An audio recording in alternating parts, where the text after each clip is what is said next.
नमस्कार दोस्तों, OCN network में आपका स्वागत है। आज बात करेंगे महाराष्ट्र पर, और महाराष्ट्र में भी ऐसे लोगों पर बात करेंगे जो एक्चुअल में महाराष्ट्र के तो नहीं हैं, पर महाराष्ट्र में आकर के अपने पैर जमाना चाहते हैं।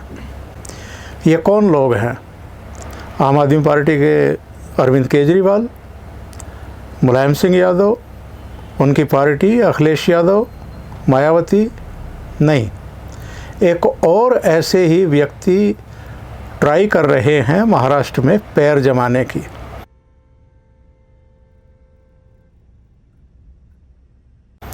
ज़रा याद करिए, उद्धव ठाकरे से शरद पवार से मिलने के लिए मुंबई आए थे। छतरी वतरी लगा करके लंच वंच किया था, कैमरों में वो आना चाहते थे, अपनी चर्चा कराना चाहते थे महाराष्ट्र में केसीआर कौन है, क्यों आए हैं। तब मकसद बताया गया था कि विपक्षी एकता के लिए प्रयास कर रहे हैं, लेकिन विपक्षी एकता के लिए वो प्रयास बस उसी फ्रेम तक सीमित रहे, उसके आगे उन्होंने कभी प्रयास किया नहीं, जिस तरीके से नीतीश करते हुए दिखाई दे रहे हैं। अब हालत क्या है?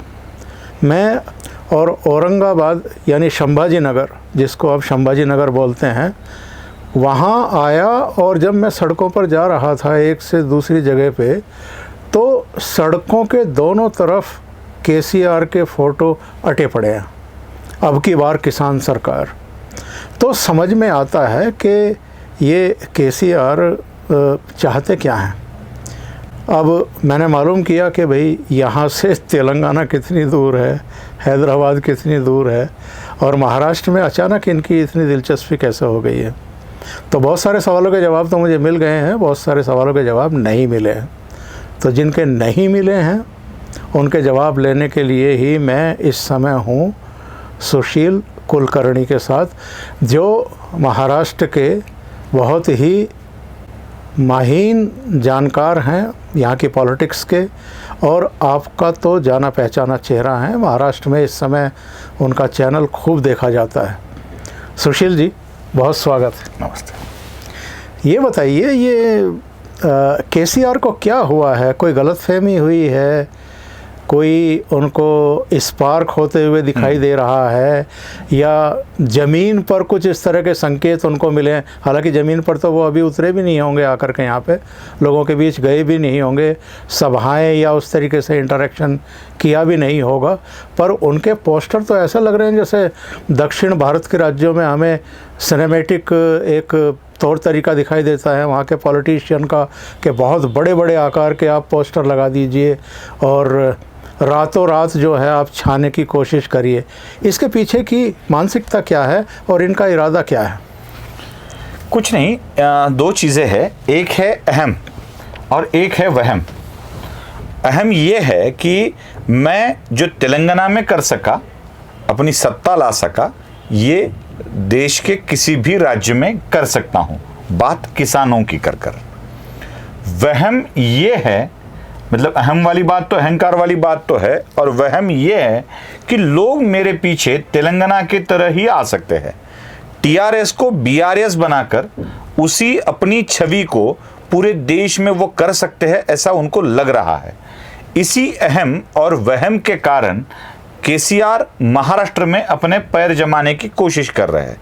बस एक बात इसमें और जोड़ देता हूं कि महाराष्ट्र में चाहे केसीआर को यश मिले ना मिले, उनको 4 से 5% वोट पाने हैं। ये पाना है तो केसीआर को कुछ ना कुछ तो लेकर आना पड़ेगा। मैं बता दूं, जिन राजनीतिक नेताओं की उम्र अब वीआरएस की हो गई है, मतलब वॉलंटरी रिटायरमेंट स्कीम में वो आ चुके हैं, उनको बीआरएस में लेकर उसी 5% वोट के लिए केसीआर अभी ट्राई कर रहे हैं। और एक मुद्दा इसमें बड़ा महत्वपूर्ण रंजक है, आगे चलकर मैं आपको बताता हूं कि क्यों आए हैं केसीआर, क्यों आपको औरंगाबाद में या ऐसे शहरों में, छत्रपति संभाजी नगर में ये दिख रहा है। अहम और वहम, यही दो चीज़ें बड़ी महत्वपूर्ण है। नहीं, आप किसान की बात कर रहे हैं, और केसीआर ने भी अपने जो पोस्टर लगाए हैं उसमें किसान शब्द को हाईलाइट किया है। अब की बार किसान सरकार।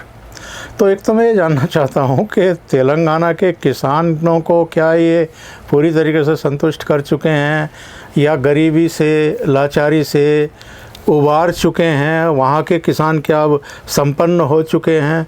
और दूसरे, महाराष्ट्र में आकर के, भले ही ये सीमावर्ती इलाका है तेलंगाना का, आंध्रा का, यहाँ आकर के किसानों को जो वो लुभाने की, लालच देने की कोशिश कर रहे हैं, इसकी वजह क्या है? इसके पीछे की मानसिकता क्या है? एक सीधी सी बात है कि कुछ ना कुछ तो नया लेकर के आओ। मतलब जैसे आम आदमी पार्टी लेकर के आई कि हम शिक्षा को अच्छा करेंगे, हम राजनीति को साफ सुथरा कर देंगे, ये वाली बात लेकर आम आदमी पार्टी आई। मैं आपको बता दूं कि महाराष्ट्र में अगर कोई पार्टी पनपी है तो महाराष्ट्र की पनपी है, दूसरी कोई पार्टी पनपी नहीं है। या महाराष्ट्र की पार्टी कोई बाहर जाके बड़ा खेल नहीं दिखा पाई है। शरद पवार ने पार्टी का नाम तो राष्ट्रवादी लिखा, लेकिन वो बन चुकी है महाराष्ट्रवादी, महाराष्ट्र में भी पश्चिम महाराष्ट्रवादी। तो महाराष्ट्र के राजनीतिक दलों को वो काम करने का मौका नहीं मिला है। वो सिर्फ छत्रपति शिवाजी महाराज, उनके बाद पेशवा वही कर पाए कि जाके दिल्ली पर जाके राज कर सके, लेकिन बाकी कोई राजनीतिक दल ये नहीं कर पाया है। किसानों की बात वो इसलिए लेकर के आए हैं कि कुछ नए बांध केसीआर ने बनवाए, कुछ ऐसी स्कीमें किसानों के लिए दी जिससे ट्रैक्टर मिल सके, वो खेती के काम आसानी से कर सके, बिजली वाला काम उन्होंने किया है। और वही बात महाराष्ट्र के सीमावर्ती जिलों में भाती है। बता दूं, एक फर्क समझ लेना चाहिए। राज्य के पंजाब में, देश के पंजाब राज्य में, या हरियाणा में जहां से आप आते हो, या हिमाचल या तेलंगाना, मतलब सीधा उत्तर से दक्षिण लेके आता हूं मैं आपको, इन राज्यों की जनसंख्या और महाराष्ट्र की जनसंख्या में एक महद अंतर है। महाराष्ट्र की जनसंख्या को छोड़ दीजिए, तेलंगाना में जितनी किसानों की जनसंख्या है उतनी महाराष्ट्र में जनसंख्या, किसानों की संख्या है। टोटल आबादी और किसानों की संख्या ये बराबर होती है, क्योंकि 15 करोड़ के आगे तो महाराष्ट्र का पॉपुलेशन है और 1.5-2 करोड़ तो यहाँ पे किसान फैमिलीज है, इससे ज्यादा है। उतनी तो आबादी है तेलंगाना की। कम जनसंख्या वाले क्षेत्र में जो आप करते हो वो ज्यादा जनसंख्या वाले क्षेत्र में कर पाओगे, ऐसा बिल्कुल नहीं होता है। बिल्कुल। और यही एक चीज लेकर के किसानों को लुभाने के लिए ये आए हैं, क्योंकि इनको ऐसे लगता है कि किसानों का मामला अगर सामने किया जाए तो हो सकता है कि लोग अपने साथ आ जाए। और ये फ्री वाला मामला, फ्री बिजली, फ्री पानी, अरे फ्री की बात आप कर रहे हो, पानी है कहाँ जो आप फ्री दोगे? जो नहीं है वो चीजें फ्री घोषित करने में जाता क्या है? फ्री बिजली घोषित करोगे। वैसे ही अगर आप महावितरण, हमारे यहाँ जो कंपनी बनी है, उसके बिलिंग का अगर साइकिल आप देखो तो बिल का भुगतान भी नहीं हुआ है, वैसे ही फ्री ही समझी जाती है। लेकिन ये साले रेवड़ी वाले जो सारे के सारे नुस्खे हैं वो लेके के यहाँ पर आए हैं। यही बात है कि उनको लगता है कि हम कुछ ना कुछ तो कर पाएंगे। अभी अजीत पवार का मैं एक बयान देख रहा था, उन्होंने कहा कि यहाँ तो मायावती भी आई हैं, यहाँ तो जब मुलायम सिंह यादव थे तो वो भी, उन्होंने भी प्रयास किया था, कुछ और दलों ने भी अतीत में यहाँ आकर के प्रयास किया, लेकिन किसी की दाल नहीं गली। मैं देख रहा हूँ हैदराबाद की राजनीति करने वाले और हैदराबाद तक ही सीमित रहने वाले असदुद्दीन ओवैसी, वो भी मुंबई से लेकर के और यहाँ संभाजी नगर तक लगातार प्रयास करते रहे हैं। और इसको संयोग कहिए, दुर्योग कहिए कि 2019 में उनका कैंडिडेट जो है वो संभाजी नगर से चुनकर आ भी गया। तो कहीं कहीं थोड़ी बहुत सफलता मिल जाए तो इसमें ये कॉलर खड़े करते हैं और फिर अपना पैसा जो है पानी की तरह बहाते हैं, लोगों का समर्थन लेने की कोशिश करते हैं।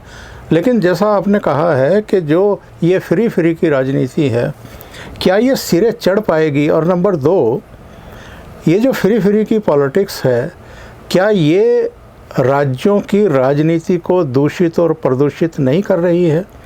क्योंकि होता क्या है कि जो उस राज्य के जिनका बेस है, वो जो दल हैं, वो जो नेता हैं, वो तो इस तरह की हरकतें नहीं करते हैं कि भाई फ्री में ये ले लीजिए, फ्री में ये ले लीजिए, आप हमें वोट दीजिए।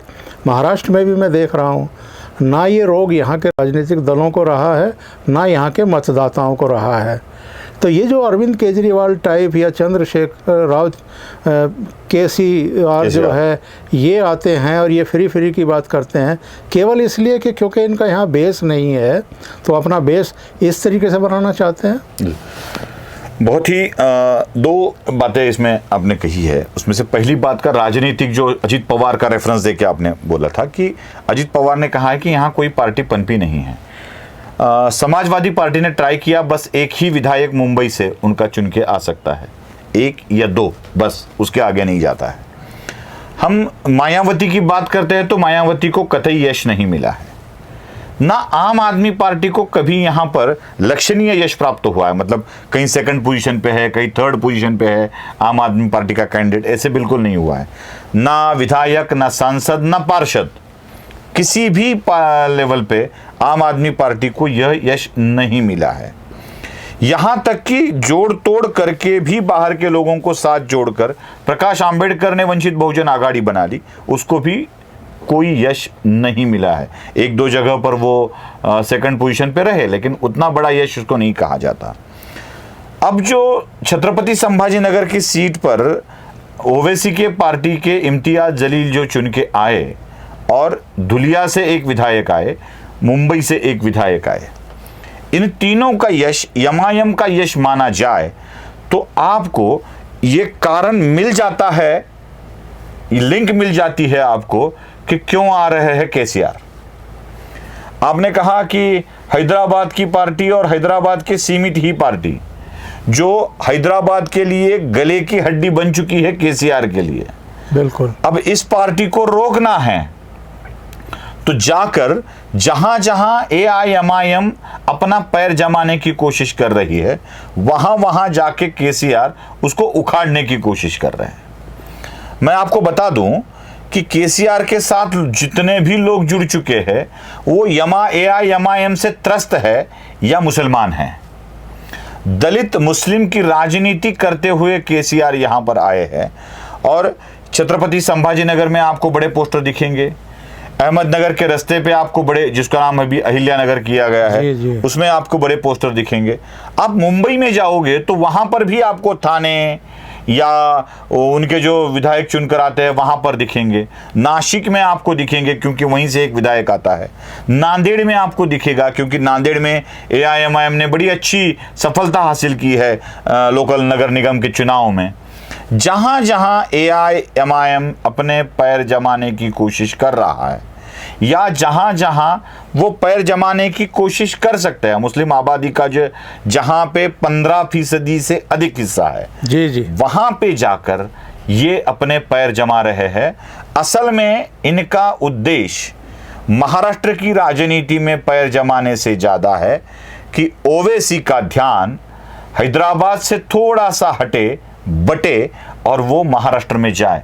ये अपने शत्रु को कमजोर करने की पहली क्रिया है और इसीलिए वो अन्य को भी साथ लेकर अपना गढ़ जमाने की कोशिश कर रहे हैं।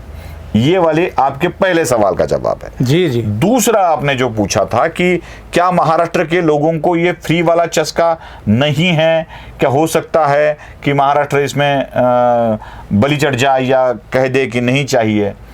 देखिए, महाराष्ट्र की राजनीति में किसानों की बात हम करें तो किसान एक स्वाभिमानी किसान यहां पर रहता है। भले ही मतलब महाराष्ट्र ऐसे भिन्न भिन्न क्षेत्रों में बटा है, भूभाग के हिसाब से अगर हम देखें तो विदर्भ के किसानों की हालत खस्ता है, मराठवाड़ा बीच में अटका हुआ है, जी। पश्चिम महाराष्ट्र का किसान बड़ा अमीर है और जितनी भी किसानों की आत्महत्याएं होती है उसमें कोंकण 0 है। मतलब कोंकण की अलग किसानों की मानसिकता है, पश्चिम महाराष्ट्र के किसानों की अलग मानसिकता है। 10 जिलों में किसान अमीर है, 4 जिलों में किसान बड़ा ही स्वाभिमानी है, वो जान नहीं देता है, और 20 जिले ऐसे हैं जहां पे किसानों की हालत खराब है। अब इन्हीं खराब हालत के चलते चलते देश में किसानों के लिए कुछ ना कुछ प्रदेश में किया जाए, ये मांग बढ़ती जा रही है।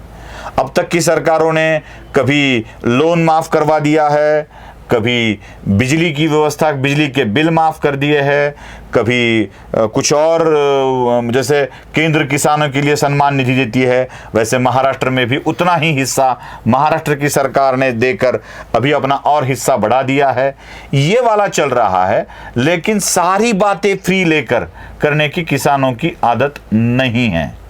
ये आदत लगा दो, फ्री की बात कर दो, उनको अपने हवाले कर लो और मनचाहा बात हासिल कर लो। ये वाला एक फंडा केजरीवाल लेके आए, यश नहीं मिला। बाकी पार्टियां लेकर आई, यश नहीं मिला। अब केसीआर लेकर आए हैं। केसीआर फ्री से ज़्यादा पानी वाली बात करते हैं, पानी बहुत मिलेगा, पानी में ये बांध बनवाऊंगा, बिजली तैयार करवाऊंगा, ये सारी बातें करते हैं, लेकिन फिर वही मामला वहीं पे आके अटक जाता है। जनसंख्या की बात देखो, आबादी का कुल क्षेत्र देखा जाए तो इतनी आबादी के लिए तेलंगाना जैसी व्यवस्था करवा पाना अशक्य प्राय है, वो हो ही नहीं सकता। बस रेवड़िया दे दो और जितने चाहे उतने वोट बटर लो, यही चीज़ केसीआर कर रहे हैं। मराठवाड़ा की बात करें तो यहाँ जो करीब 8 ज़िले आते हैं, यहाँ ज़्यादा प्रभाव किस पार्टी का रहा है और केसीआर के ख़ास तौर से इस इलाके में आने की वजह से क्या उनमें किसी तरह की चिंता है, कोई खलबली है, कोई वो अतिरिक्त प्रयास कर रहे हैं? मराठवाड़ा के 8 जिलों में जब से मराठवाड़ा का 8 पहले नहीं थे, पहले 6 ही जिले थे, 2 नए बने हैं। उसमें हिंगोली और जालना लातूर ऐसे 3 जिले नए बने, पहले 5 ही थे। तो इन जिलों में पहले प्रभाव था कांग्रेस का, मतलब कांग्रेस ही अपना धाक जमाती थी, कोई किसी पार्टी की तरफ ध्यान भी नहीं देता था, मतलब न जनसंघ ना भारतीय जनता पार्टी कुछ भी नहीं लाती थी। उसके बाद मराठवाड़ा में अगर कोई पार्टी पनपी है तो वो है शिवसेना, बाला साहब ठाकरे वाली शिवसेना की बात कर रहा हूं। सबसे ज्यादा नेता उभर कर आए शिवसेना से। अभी मराठवाड़ा के सारे नेताओं से ज्यादा चले गए एकनाथ शिंदे की तरफ, शिवसेना में चले गए, और बाकी बचे हैं वो उद्धव ठाकरे की तरफ है। जैसे ही शरद पवार ने अपने पार्टी का गठन कर लिया, कांग्रेस धीरे धीरे कमजोर होती गई और शरद पवार के पीछे मराठवाड़ा खड़ा रहा। मराठवाड़ा के अधिकतर जिलों में से शरद पवार को बड़ा बल मिलता है। जैसे बीड़ में, बीड़ जिला है मराठवाड़ा का, वो शरद पवार के पीछे बड़े ताकत से खड़ा होता है। परभणी में भी अच्छा बल शरद पवार को मिलता है। आधे जिलों में शरद पवार अच्छे रहे और जहां शरद पवार की पार्टी अपना जोर नहीं दिखा पाई, वहां पे पनपी भारतीय जनता पार्टी। शिवसेना, भारतीय जनता पार्टी और राष्ट्रवादी कांग्रेस, इनमें सीटें बढ़ गई और बेचारी कांग्रेस छोटी छोटी छोटी छोटी होती चली गई। अब ये हर जगह हो रही है ये यहाँ कुछ नया नहीं, लेकिन प्रदेश वाली पार्टियां 2 यहां पर चल रही है, एक है शिवसेना और एक है राष्ट्रवादी। मैं इसलिए इन दोनों पार्टियों का उल्लेख कर रहा हूं कि अगर कोई बाहर वाली पार्टी आती है तो सबसे पहले बिजली की समस्या, पानी की समस्या या किसानों की समस्या, इनसे ज्यादा इन पार्टियों को लड़ना पड़ेगा मराठी किसानों, मराठी आदमी के मुद्दे पर। और एक बात जो हमें सरंजाम शाही कहते हैं ना हमारे मराठी में, जो जमींदार वर्ग होता है, जो बड़ा वर्ग होता है, इनका एक बड़ा रुतबा और बड़ा प्रभाव रहा है मराठवाड़ा की भूमि में जनमानस पर। चाहे कितना भी आप कह लो, एक बड़ा प्रभाव रहा है जमींदार वर्ग का, जो बड़े वर्ग होते हैं, गांव के बड़े तबके होते हैं, चाहे वो भिन्न भिन्न जाति से हो, लेकिन जो गांव का कारोबार देखने वाले लोग होते हैं, उनका बड़ा प्रभाव रहा है। इनसे भी जूझना पड़ेगा। इसलिए मैंने कहा है कि पहले ही कहा था कि जो वीआरएस के उम्र में हैं वो बीआरएस के साथ जुड़ रहे हैं। किसी फ्लुक में या किसी धारा में आकर 1 बार 2 बार विधायक बन गए, ऐसे ही लोग जुड़ चुके हैं बीआरएस के साथ। तो इन लोगों को फिर से एक बार ताजा करके उस सारी व्यवस्था को ध्वस्त करके यश प्राप्त करना बड़ा ही कठिन कार्य है। शायद ये कठिन कार्य ये कर पाएंगे या नहीं पता नहीं है, लेकिन कार्य बड़ा कठिन है। ओंकार जी, केसीआर तो अब आकर के यहाँ प्रयास कर रहे हैं, लेकिन मैंने सुना है कि शरद पवार जब यहाँ पैर जमाने की कोशिश कर रहे थे, उन्होंने यूनिवर्सिटी का नाम तक चेंज कर दिया और डॉक्टर अंबेडकर के नाम पर जो है जिस तरह की यहाँ राजनीति होती है और जिसका आप जिक्र कर रहे थे कि असदुद्दीन ओवैसी का जो कैंडिडेट यहाँ से जीता वो भी इस कॉम्बिनेशन की वजह से ही जीता, यानी मुस्लिम और जो दलित है, जो बुद्धिस्ट जिनको आप कहते हैं, उनके जो समर्थक हैं वो हैं। तो यहाँ जातिवाद को बढ़ावा देकर के शरद पवार ने बेड़ा गर्क नहीं किया है इस इलाके का। जी बिल्कुल, शरद पवार एक ऐसे खिलाड़ी हैं। कुछ साल पहले मराठवाड़ा विद्यापीठ का नामांतरण, नाम विस्तार कहा जाता है, नामांतरण नहीं कहा जाता उसे, मतलब मराठवाड़ा शब्दों को हटाया नहीं गया, डॉक्टर बाबा साहेब अंबेडकर मराठवाड़ा विद्यापीठ ऐसा नाम किया गया।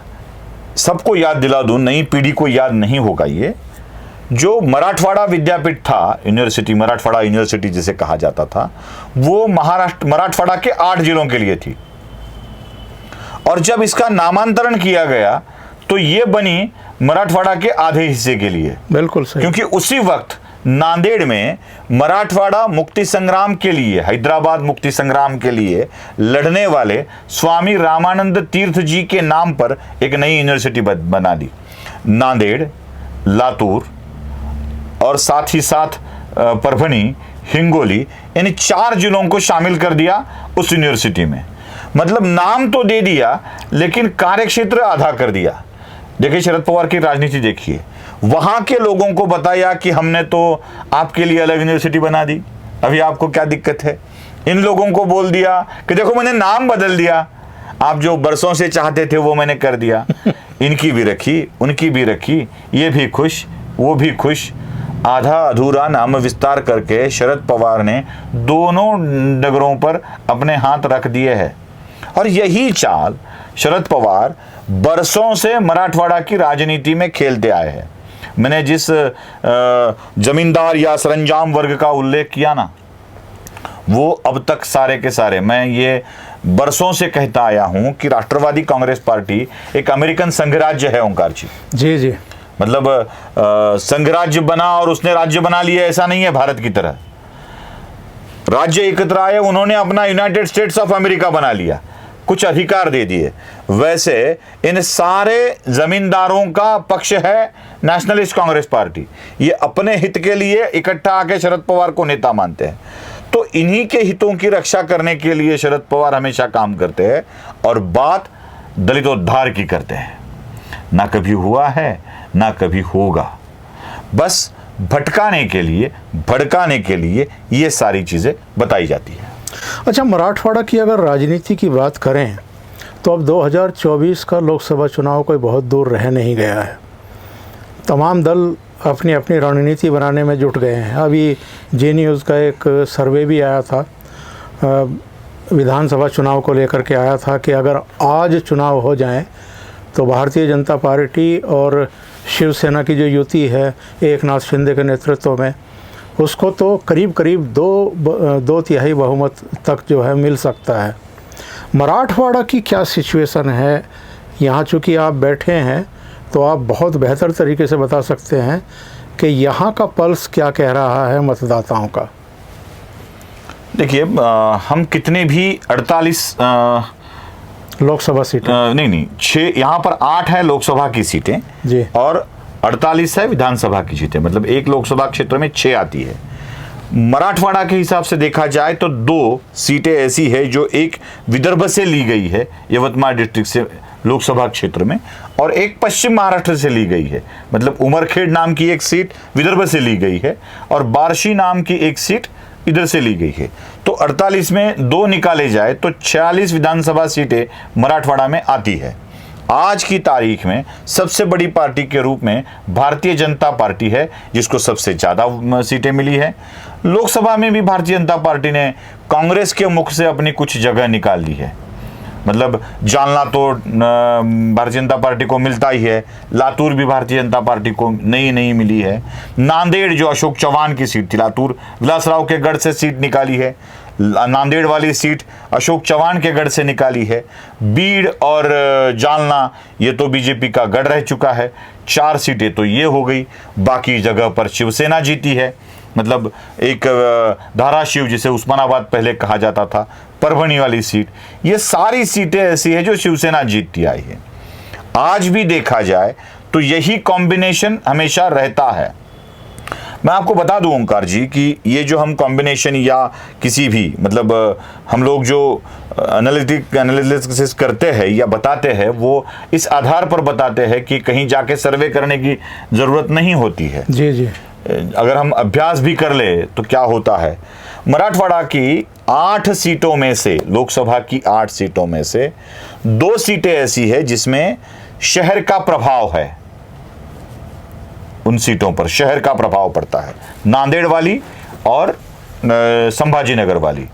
शहरों में जातिगत राजनीति नहीं चलती है, स्वाभाविक तौर से जीत जाती है बीजेपी। जी जी जी। गढ़ है वो अलग है, जो अपनी अपनी पार्टी के गढ़ है वो अलग है।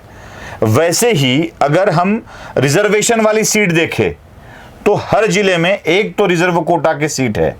मुझे एक अपवाद छोड़कर नांदेड़ वाला कहीं भी दिखाइए कि रिजर्वेशन सीट पर राष्ट्रवादी कांग्रेस या कांग्रेस जीती है, कहीं पर भी नहीं है।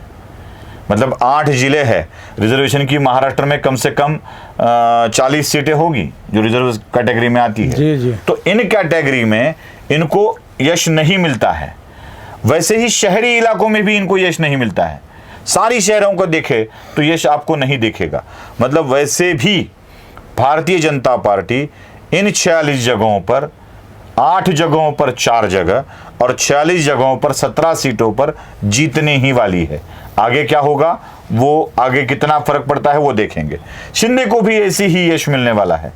तो 46 में से आधी सीटें तो ये अलायंस जीतेगा और आधा बंटवारा होगा 3 पार्टियों में। अगर कुछ 19-20 हो जाता है तो उनमें से भी कुछ गलत हो सकता है। आने वाले लोकसभा चुनाव में नंबर 1 की पार्टी रहेगी भारतीय जनता पार्टी, नंबर 2 पे रहेगी शिवसेना शिंदे की, और बाद में तय होगा कि आगे कौन होगा। इसमें नुकसान होगा तो उद्धव ठाकरे की शिवसेना का ही ज़्यादा होगा। आपने जो आखिरी सेंटेंस बोला है उसी पर एक सवाल मेरा है। ये उद्धव ठाकरे और इनके जो आसपास के लोग हैं, जिनमें संजय राउत जो यहाँ के गंभीर विश्लेषक हैं, वो तो संजय राउत के बयानों पर टिप्पणी तक करना जो है उचित नहीं समझते, उनको जोकर बताते हैं। और सबको पता है कि सुबह जब वो अपने घर से निकलते हैं तो कुछ चैनलों के लोग अपना माइक लेकर के खड़े ही रहते हैं उनकी आरती उतारने के लिए। वो जो बोलते हैं फिर दिन भर वही चलता रहता है। तो यहाँ के मीडिया का भी अजीब राग है।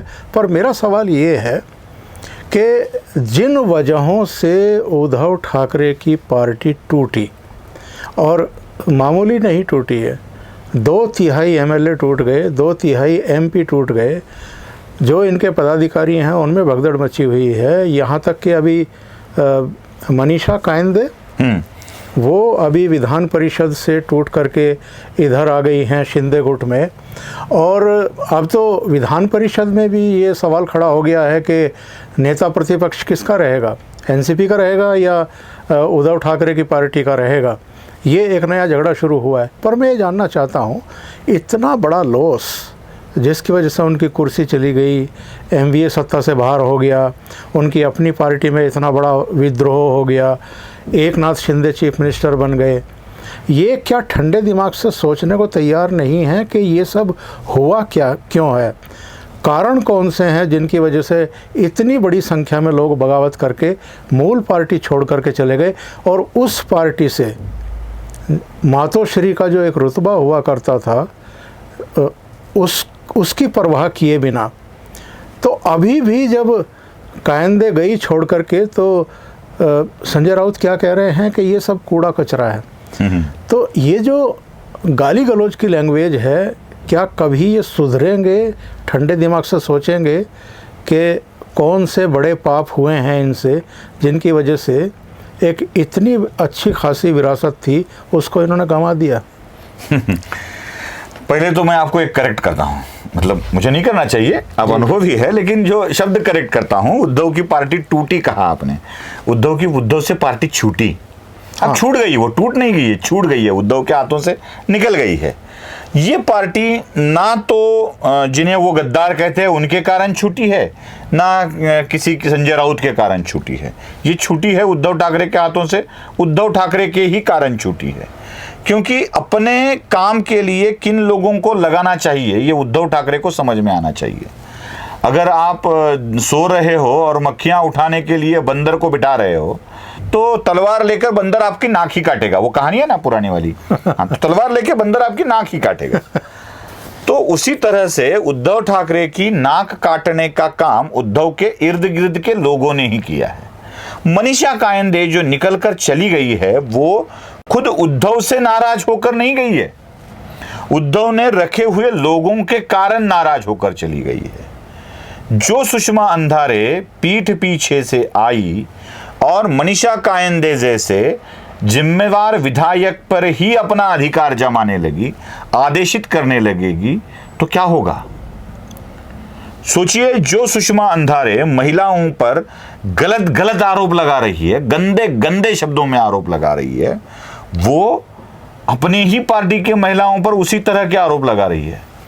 सोचिए, कितने दिन हुए आपको मीडिया में नीलम गोरे नाम की एक बड़ी और अच्छी नेता को देखकर शिवसेना का पक्ष रखते हुए। एक सवाल और भी पूछना चाहिए कि चाहे बात गलत हो या सही, लेकिन किशोरी पेडनेकर जो कुछ ना कुछ तो सामने रखती थी वो कहां गई? किधर है किशोरी पेडनेकर? कहां है नीलम गोरे? क्यों चली गई म्हात्रे? क्यों चली गई कायंदे? और जितने भी शिवसेना की महिला नेताएं हैं वो आज कहां पर है? अब सब चीज अगर सुषमा अंधारे चलाने लगी है तो क्या होगा? संजय राउत से चिढ़कर कितने लोग चले गए हैं। उद्धव ने, वो आपको स्टोरी मालूम होगी, जो एक बहुत गंदे आदमी को, बहुत ही गंदे आदमी को रखा गया और कहा गया कि एक गंदे बकरे के साथ कौन रह सकता है। एक शर्त लगी थी, गंदे बकरे के साथ कौन रह सकता है। तो कोई आदमी एक बकरा रूम में रखा गया, कोई आदमी 1 मिनट के लिए, 2 मिनट के लिए, 3 मिनट के लिए, 10 मिनट के लिए रहता था। लेकिन एक गंदे आदमी को अंदर लिया गया, बकरा ही बाहर चला गया, बकरा ही नहीं रह पाया। उसी तरह से शिवसेना के अंदर जितने भी लोग निकल रहे हैं वो शिवसेना में अपनी हो रही बेइज्जती को नहीं सहन कर पा रहे हैं। अब ऐसे हो जाएगा कि सब लोग चले जाएंगे और एक भी अंदर नहीं रहेगा, अंदर बचेंगे सिर्फ उद्धव, जिन्हें अपने खाली मकान में रहना पड़ेगा। ये उद्धव ठाकरे के समझ में नहीं आ रहा है, यही एक दिक्कत है। यही हम लोग बताने की कोशिश कर रहे, लेकिन हमें बताया जाता है कि हम 40 पैसे वाले। ठीक है भाई, अभी आपकी असलियत बता रहे हैं, आईना दिखा रहे हैं, तो आईना 40 पैसे वाला लगता है तो क्या करें। बहुत बहुत धन्यवाद सुशील कुलकर्णी जी जुड़ने के लिए और महाराष्ट्र से जुड़े हुए बहुत अहम मुद्दों पर अपने विचार रखने के लिए। बहुत बहुत धन्यवाद। धन्यवाद। नमस्कार।